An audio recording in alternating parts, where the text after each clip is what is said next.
ഉത്തരാടവിളക്ക് കത്തിക്കാനായിട്ട് ആദ്യം തന്നെ ചട്ടിയെല്ലാം തുടച്ച് തിരിയെല്ലാം ഇട്ട് വെച്ച് പിന്നെ നിലവിളക്ക് കത്തിച്ച് അതിന് ശേഷം കിണറിൻ്റെ സൈഡിൽ എല്ലാം ചട്ടിയെല്ലാം തിരിയിട്ട് വെച്ചിട്ടുണ്ടായിരുന്നു.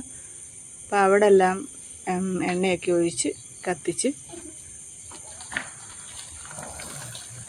സന്ധ്യയായിട്ടാണ് കത്തിച്ചെന്ന് വെച്ചാൽ നല്ല കാറ്റുണ്ടായിരുന്നു.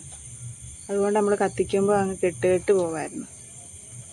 അങ്ങനെ കിണറിൻ്റെ പുറത്തുള്ള അതെല്ലാം കത്തിച്ച് കഴിഞ്ഞ് ഒരു ചട്ടി കുറച്ചേ ഉള്ളായിരുന്നു. പിന്നെ ഞങ്ങൾ ഈ വീടിൻ്റെ സൈഡിലായിട്ടെല്ലാം മെഴുകുതിരി നേരത്തെ ഒട്ടിച്ച് വെച്ചിട്ടുണ്ടായിരുന്നു. അപ്പോൾ അതെല്ലാം ഞാനും ചേട്ടനും മക്കളും കൂടെ അങ്ങനെ അതെല്ലാം കത്തിച്ച്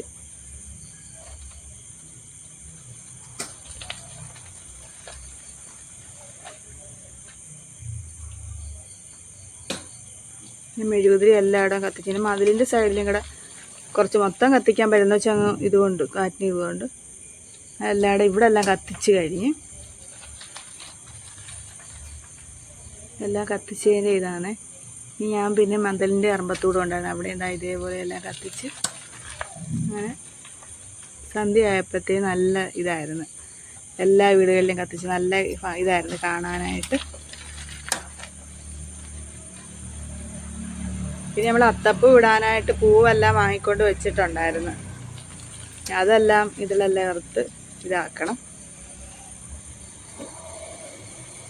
കൂടുതലും ബന്ദിപ്പൂവായിരുന്നു, നമ്മുടെ ഓറഞ്ച് കളറും പിന്നെ മഞ്ഞ കളറും.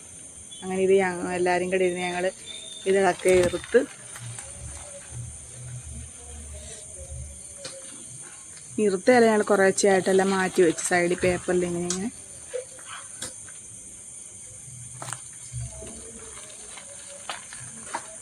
മോളാണെങ്കിൽ അത്തപ്പൂവിൻ്റെ കളവൊക്കെ വരയ്ക്കുമായിരുന്നു അതിനിടയ്ക്ക്. അങ്ങനെല്ലാം വരച്ച് കഴിഞ്ഞ് ഞങ്ങൾ ഇടാനായിട്ട് ഭാവിച്ചു. കുറേശ്ശെ എല്ലാം ഇട്ട് അതിനിടയ്ക്ക് മഴ ഇങ്ങനെ ചാറുന്നുണ്ടായിരുന്നു. പകുതി ഇട്ട് കഴിഞ്ഞപ്പോഴത്തേന് മഴ ചാറിക്കൊണ്ടിരിക്കുമായിരുന്നു. പിന്നെ അങ്ങനെ എല്ലാം കുറേശ്ശെയായിട്ട് ഞങ്ങളെല്ലാവരും കൂടെ എല്ലാം ഇട്ട് അങ്ങനെ അത്തപ്പൂ എല്ലാം അങ്ങനെ ഇട്ട് കഴിഞ്ഞ് ഇതാണ് ഫൈനൽ ലുക്ക്. അപ്പോൾ നാളെ ഇനിയും തിരുവോണത്തിൻ്റെ വീഡിയോ ഇടാം.